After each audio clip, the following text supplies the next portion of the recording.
வணக்கம். எங்கள் கவனம் இது அன்னமேன் கைவண்ணம். இன்னைக்கு நாம பார்க்க போறது பப்பாளிக்காய் மிளகு ஊட்டல். இப்போ பப்பாளிக்காயோட தோலை உரிச்சிடலாம்.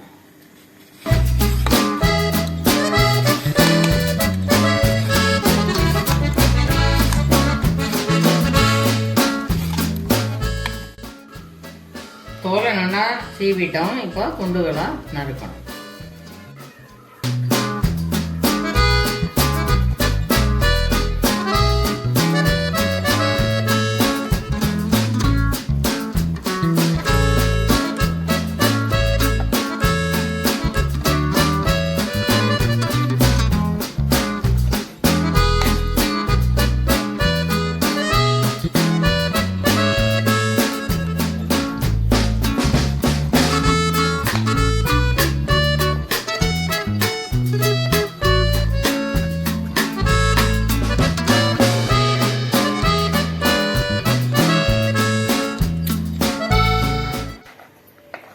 சாதாரண சாம்பாருக்கு நறுக்குவோம் இல்லையா, அது மாதிரி நறுக்கிக்கணும்.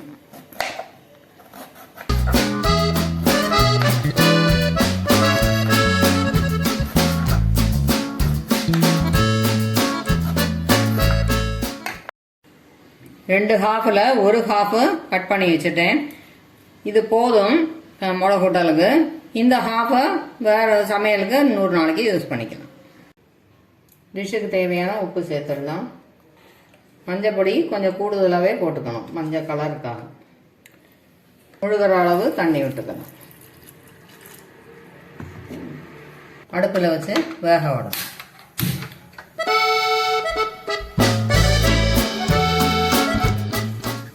அது வேகிறதுக்குள்ளேயும் இந்த சாமானெல்லாம் அரைச்சி வச்சுக்கலாம். 1 ஸ்பூன் ஜீரகம், 2 ஸ்பூன் தேங்காய் துருவலாகவும் வச்சுக்கலாம், கருவேப்பிலை.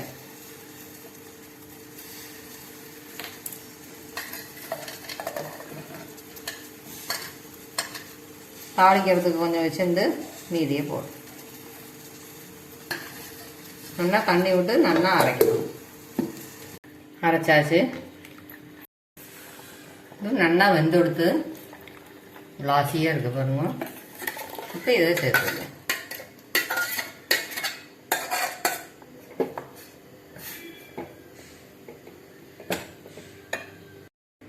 ஒரு டம்ளர் 100 கிராம் துவரம் பருப்பு வேக வச்சு வச்சிருக்கேன். இதையும் அரைச்சி விட்டுடலாம் திக்னஸுக்காக.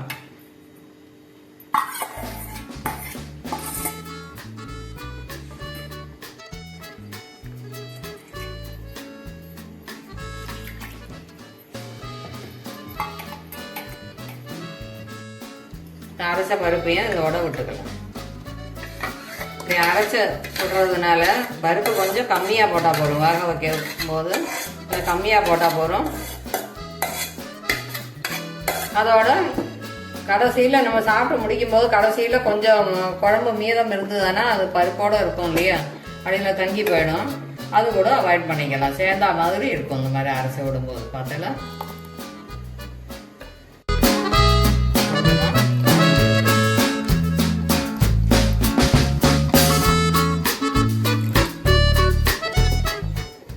கொதிக்க விடணும்.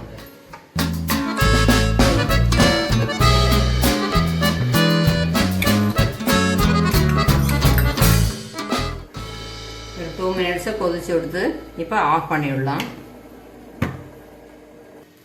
2 ஸ்பூன் தேங்காய் எண்ணெய் விட்டுருக்கேன். எந்த எண்ணெய் வேணாலும் விட்டுக்கலாம். 1 ஸ்பூன் கடுகு போடுறேன், வெடிக்கட்டும். கடுகு வெடிச்சு விடுத்து அடுப்பு ஆஃப் பண்ணிக்கிறேன். கருவேப்பிலை போடுறேன். புளி விடாததுனால இதுக்கு பெருங்காயம் தேவையில்லை. ரொம்ப ஈஸியான குழம்பு.